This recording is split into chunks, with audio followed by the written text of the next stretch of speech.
মুরগির মাংস রান্না করব। দিয়ে দিচ্ছি 3টা শুকনো মরিচ আর একটু সরিষার তেল।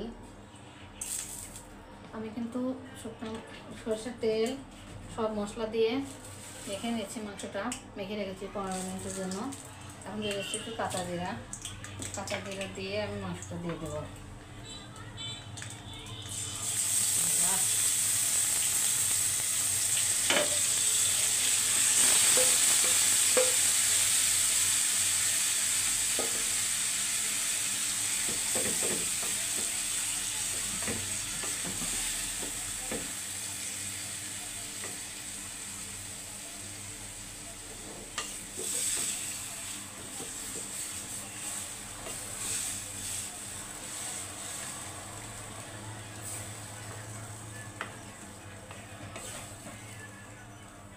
এখন সুন্দর মতো কষিয়ে নেবো। আমি কিন্তু সব ধরনের মশলা দিয়ে 15 মিনিটের জন্য মেখে চেখে রেখে দিয়েছিলাম। 15 মিনিট পরে আমি রান্নায় ফিরে আসছি। এখন এই তো তেলে দিয়ে দিলাম, দিয়ে আমি এখন সুন্দর মতো কষিয়ে নেব। বারবার পানি দিয়ে কষিয়ে নেব। কষিয়ে নিয়ে একটু আলু দিয়ে ঝোল করব। মাংসটাকে সুন্দর মতো কষিয়ে নিয়েছি, উপরে তেল ভেসে উঠেছে। এখন আমি আলুগুলা দিয়ে দেবো। হাতে মেখে মাংস রান্না করলে অনেক মজা হয়। এভাবে হাতে মেখে একটু তেলে দিয়ে শুকনো মরিচ একটু কাঁচা জিরা তেলে দিয়ে এভাবে রান্না করলে কি অসম্ভব মজা হয়। এই জন্য আমি সবসময় এভাবেই রান্না করার চেষ্টা করি। আমার কাছে খুবই ভালো লাগে। আমার কাছে না, যারা যারা আমার হাতের এই মুরগি রান্নাটা খেয়েছে সবার কাছে অনেক ভালো লাগে। এই জন্য সবাই বলে অনেক মজা হয়। এই কারণেই আমি এভাবেই রান্না করার চেষ্টা করি। এখন আমি আলুগুলো দিয়ে দিচ্ছি।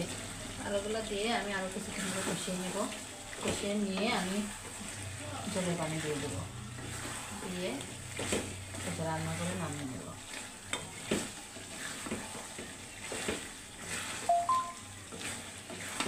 দেখুন আমি মুরগি রান্নাতেও কিন্তু কাঁচামরিচ দিয়েছি। কাঁচামরিচের কারণ আমি শুকনো মরিচ খুবই কম খাই। কাঁচামরিচে হলো স্বাস্থ্যসম্মত এবং কম ঝাল। এই জন্য আমি এই যে কাঁচামরিচই বেশি দিয়েছি, শুকনো মরিচের পরিমাণ একটু কমই দিয়েছি।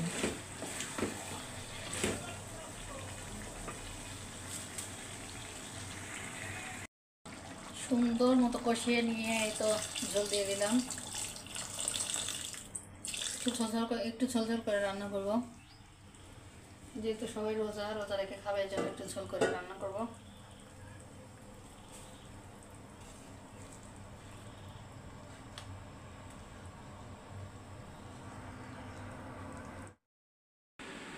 এই তো আমার রান্না কমপ্লিট, দেখতে পাচ্ছেন।